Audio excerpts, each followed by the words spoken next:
And a good Wednesday to you. I am Aaron Nolan. Welcome into News Nation. Now we are 100 days away from the now delayed Tokyo Summer Games of 2020 to 2021. No doubt an exciting time, and we have someone who has already made the U.S. Olympic teams. Anna Zolotich joins us now live here on News Nation. Anna, thank you so much for joining us. Hi, thank you for having me. All right, so you made your first Olympic Games. You were 17 or 18 years old at the time. A dream of yours came true.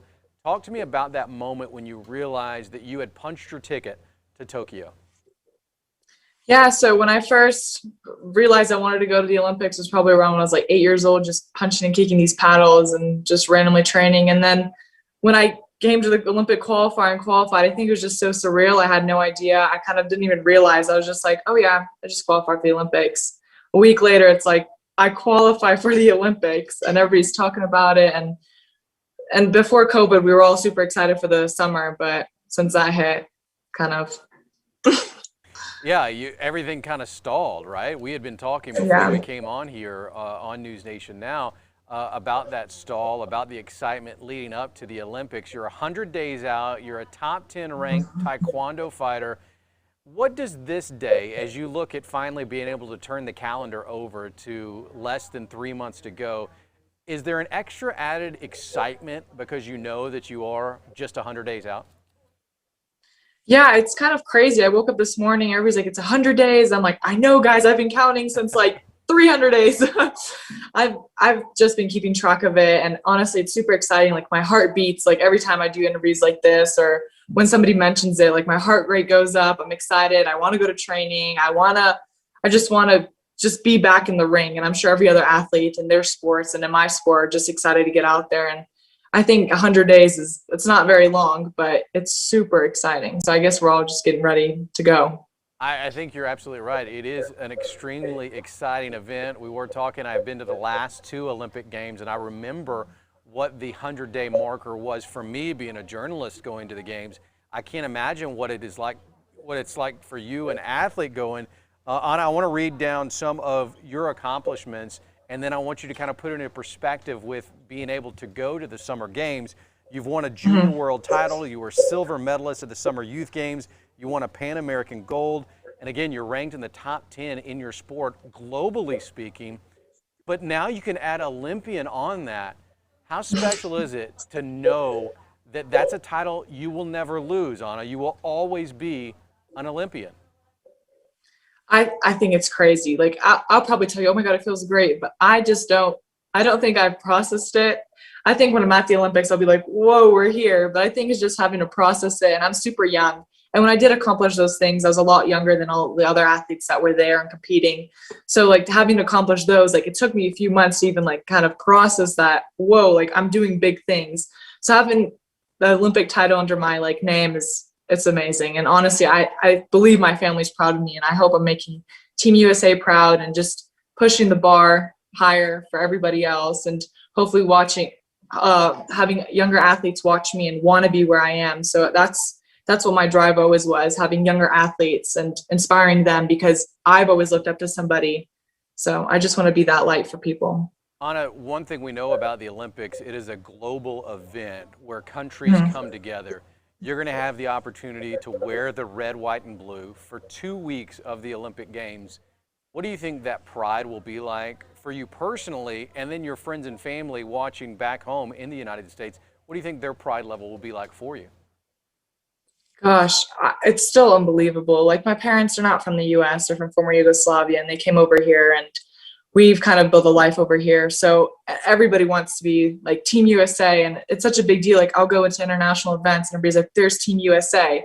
And I'm so proud. Like I'll walk with my arm, like my shoulders up high, my head up high. I'm like, yeah, there's Team USA on my back. And like whenever I step on the podium and I have the flag with me, the anthem playing, like tears just fall down my eyes. And when I win the Olympic gold, I God, it's probably like whole waterworks going, but I'm sure everybody's proud, and I'm I'm sure my family will be putting up some flags in the house, whether everybody will see it or not. But we're all super proud and happy that I'm part of this, and that I will be wearing red, white, and blue. I got a little bit of chill bumps there on as you were talking about being a first generation American in your family. How important is that for you to carry that legacy?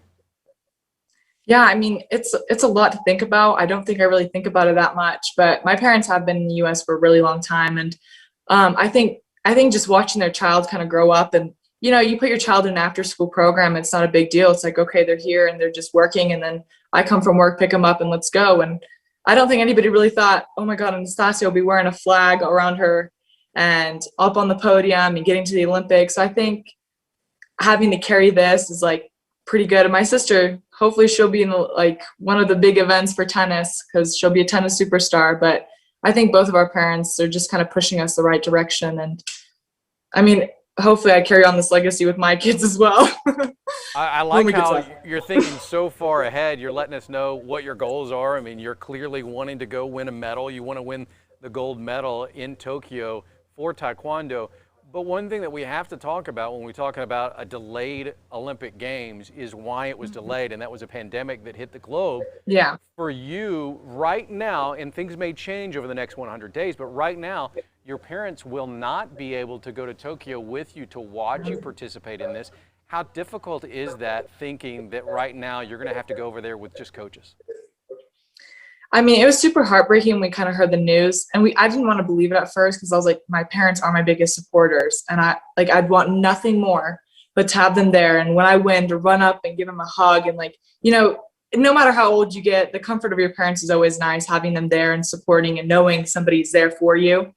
But I think I've traveled a lot by myself especially when I was younger with my coach.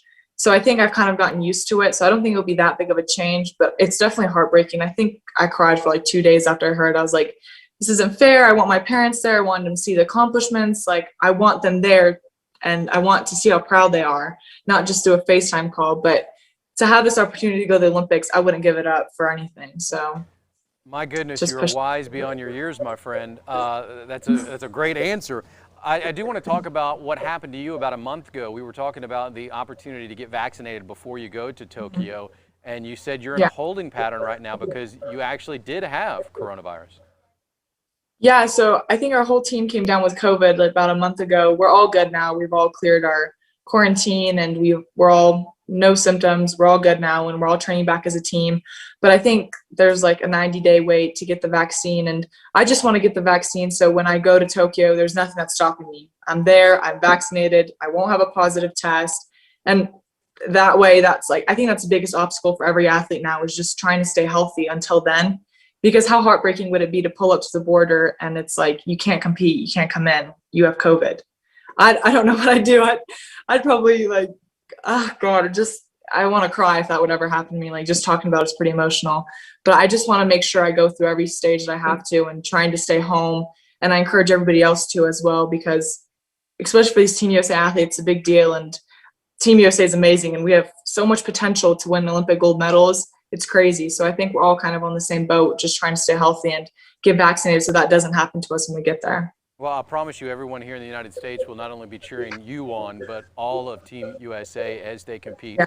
in Tokyo 2020. Let's talk about your sport for a minute before you go. Taekwondo, we're seeing some images of you fighting on the screen.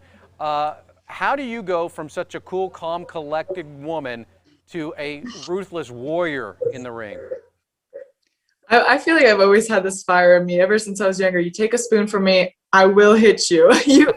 You take a piece of candy, I'll hit you. You take my crayon. Like, I've always had this like fight in me, and it was always like there's a flame in me that I needed to do something with myself. And I've tried other sports, but I think my dad, when he was younger, he wanted to do Taekwondo, and we kind of grew up listening to him like talk about it. And our cousins would be in like some combat sports like karate, and I think he wanted to put us like some kung fu or jujitsu, and we just didn't have anything around us at the time.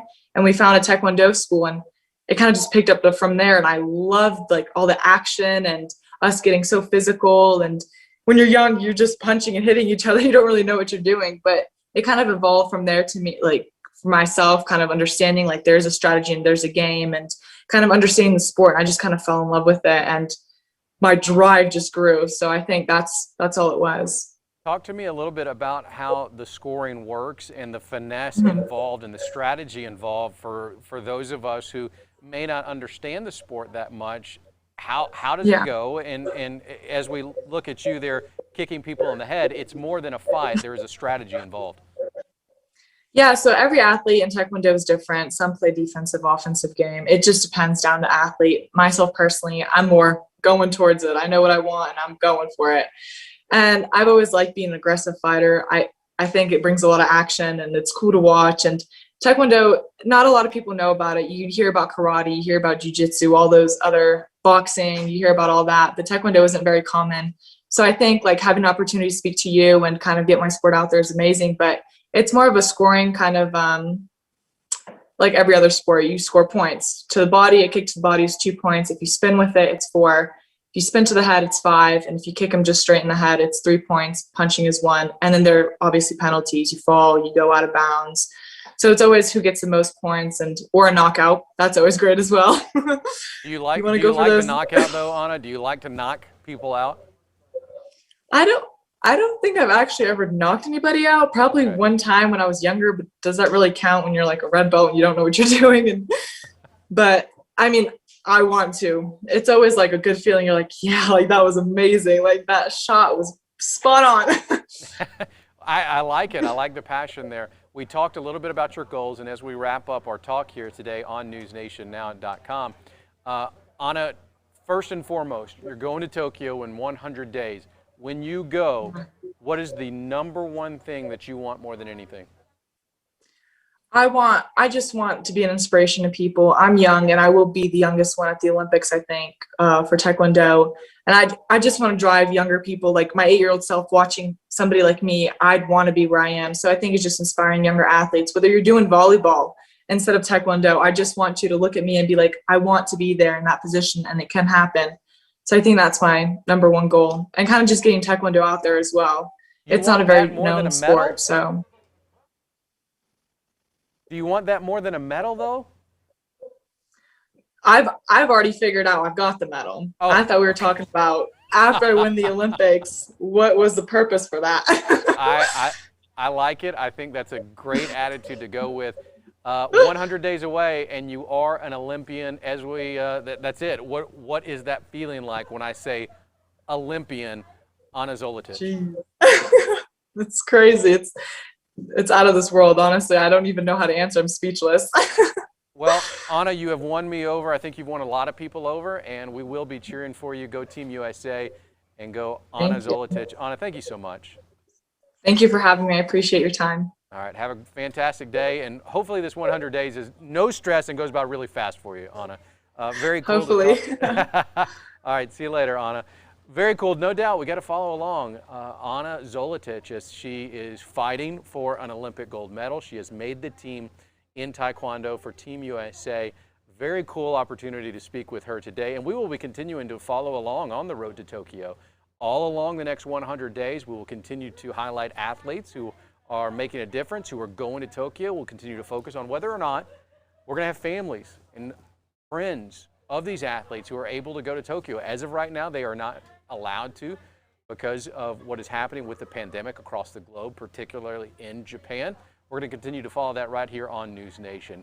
Make sure you join us tonight for News Nation. If you don't know about our program, starting at 5 o'clock Central Time, it is News Nation Early Edition. We're a brand new newscast. We're going to take you from 5 o'clock all the way to 10 o'clock Central Time tonight. I was looking over at my producer here, Elise. I always forget the times because we go back and forth between Central and Eastern. But we're going from 5 to 10 Central Time. Make sure you join us for News Nation. We are a brand new unbiased newscast. We're not going to tell you how to think left or right. There are other national newscasts who are going to tell you how to think. That's not our role. Our role is to give you the information and tell you how to think. Find much more at NewsNationNow.com, including how to watch us. Up on the right-hand corner, put in your zip code. We'll tell you exactly how to watch us on News Nation. I'm Aaron Nolan. Have a fantastic afternoon.